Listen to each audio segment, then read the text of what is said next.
Welcome to my channel. Bigg Boss season 11 ಮುಕ್ತಾಯವಾಗಿದ್ದು, Bigg Boss ಇತಿಹಾಸದಲ್ಲೇ ಮೊದಲ ಬಾರಿಗೆ ವೈಲ್ಡ್ ಕಾರ್ಡ್ ಮೂಲಕ ಎಂಟ್ರಿ ಕೊಟ್ಟ ಸ್ಪರ್ಧಿಯೊಬ್ಬ ವಿನ್ನರ್ ಆಗಿದ್ದಾನೆ. ತನ್ನ ಮುಗ್ಧತೆ, ಸಹಜ ಆಟದಿಂದಲೇ ನಾಡಿನ ಜನತೆಯ ಮನಗೆದ್ದ ಹಳ್ಳಿಯೈದ ಹನುಮಂತ ಪ್ಯಾಟೆ ಮಂದಿಯ ಮುಂದೆ ಆಡಿ ಗೆದ್ದಿದ್ದಾನೆ. ಪ್ರತಿಭೆ ಹೊಂದಿದ್ದರೆ ನಾವು ನಾವಾಗಿದ್ದರೆ ಯಾರನ್ನು ಬೇಕಾದರೂ ಮಣಿಸಬಹುದು ಎಂದು ತೋರಿಸಿಕೊಟ್ಟಿದ್ದಾನೆ. ಬಿಗ್ ಬಾಸ್ ಗೆದ್ದ ಬಳಿಕ ಹನುಮಂತನ ಜನಪ್ರಿಯತೆ ಮತ್ತಷ್ಟು ಹೆಚ್ಚಾಗಿದೆ. ಹಳ್ಳಿ ಅಕ್ಕಿಯಾಗಿ ಸರಿಗಮಪ ವೇದಿಕೆಗೆ ಬಂದು ಜನರ ಮನ ಗೆದ್ದಿದ್ದ ಹನುಮಂತಗೆ ಈಗ ಬಿಗ್ ಬಾಸ್ ಗೆಲುವಿನ ರೆಕ್ಕೆಗಳು ಕೂಡ ಸಿಕ್ಕಿವೆ. ಬಿಗ್ ಬಾಸ್ಗೆ ಬಂದಾಗಲೇ ಹನುಮಂತ ತನ್ನ ಮದುವೆ ಬಗ್ಗೆ ಮಾತನಾಡಿದ್ದ. ಬಿಗ್ ಬಾಸ್ ಗೆದ್ದರೆ ನಾನು ಮದುವೆಯಾಗುವುದು ಸುಲಭವಾಗುತ್ತದೆ, ಹುಡುಗಿ ಮನೆಯವರು ಸುಲಭವಾಗಿ ಒಪ್ಪುತ್ತಾರೆ ಎಂದು ಹೇಳಿದ್ದರು.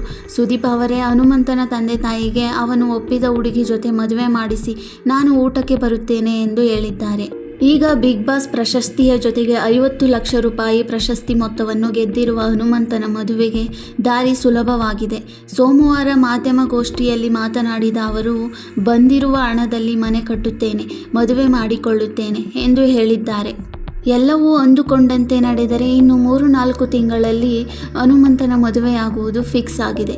ಹಾವೇರಿ ಜಿಲ್ಲೆಯ ಸವಣೂರು ತಾಲೂಕಿನ ಚಿಲ್ಲೂರು ಬಟ್ನಿ ಗ್ರಾಮದ ಹನುಮಂತ ಈಗ ಕನ್ನಡಿಗರ ಮನೆ ಮಾತಾಗಿದ್ದಾನೆ.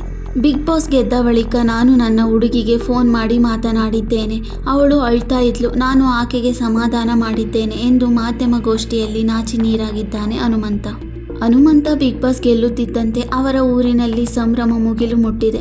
ನಮ್ಮೂರಿನಲ್ಲಿ ಕುರಿ ಕಾಯುತ್ತಿದ್ದ ಹುಡುಗ ಇಂದು ಅಷ್ಟು ದೊಡ್ಡ ರಿಯಾಲಿಟಿ ಶೋ ಒಂದರಲ್ಲಿ ಚಾಂಪಿಯನ್ ಆಗಿರುವುದು ಸಹಜವಾಗಿಯೇ ಸಂತೋಷಕ್ಕೆ ಕಾರಣವಾಗಿದೆ.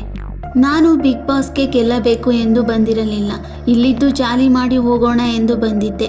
ಜನ ಆಶೀರ್ವಾದ ಮಾಡಿ ಗೆಲ್ಲಿಸಿದ್ದಾರೆ. ವೋಟ್ ಮಾಡಿ ಗೆಲ್ಲಿಸಿದ ಎಲ್ಲರಿಗೂ ಧನ್ಯವಾದ ಎಂದು ಹೇಳಿದ್ದಾರೆ.